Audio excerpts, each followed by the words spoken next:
today we're going to talk about avoiding groundhog date. Avoiding groundhog date. And of course, a groundhog date means that last one was kind of like the one before, and this one's feeling like the one that came even before that. We're going to talk a little bit for a few minutes about how to break the relationship habits that are breaking you.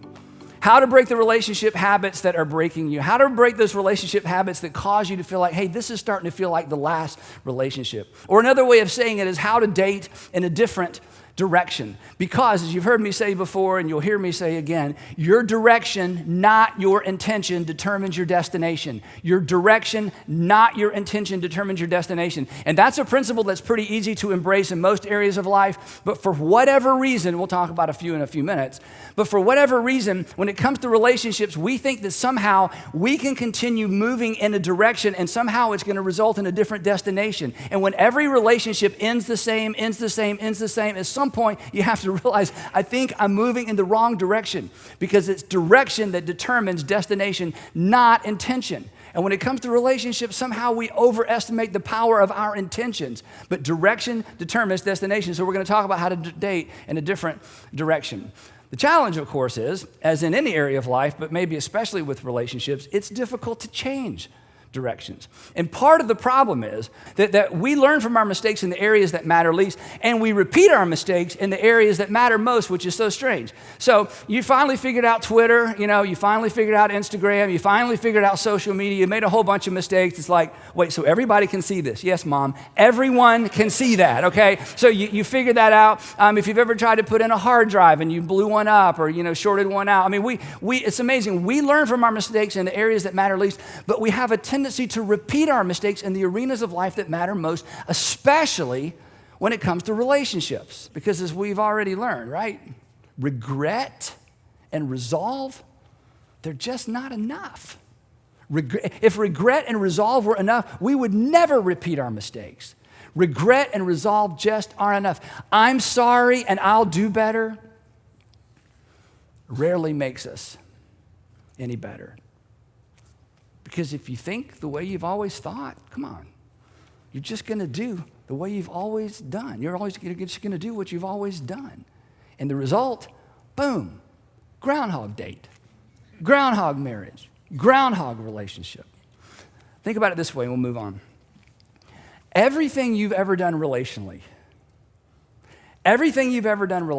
made perfect sense to you. You didn't do things that didn't make sense. Every time you called, you lied, you got in, you got out, you left, you moved in, you moved out, whatever it was, you told her this. Every decision you've made relationally, it made perfect sense to you. But if it doesn't work, if it's not working, maybe there's more. Maybe you need a break. Maybe you need to clear your head.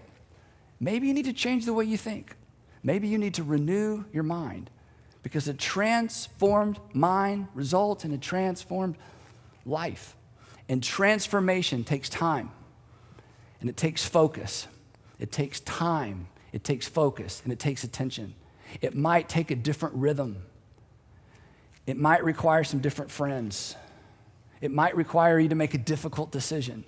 But in the end, you will be able to discern and understand God's will for you. And here's the great thing about renewing your mind. Over time, you will begin to let go of some lethal, unexamined assumptions.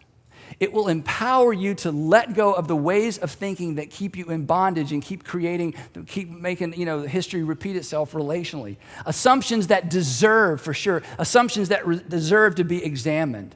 Here's one we've talked about. Once I find the right person, everything will be all right. Number 2, my situation is unique. Now, let me just say to those of you who say this, because I love you. I don't know you, but I love you. I care about you. Do you know why we say this?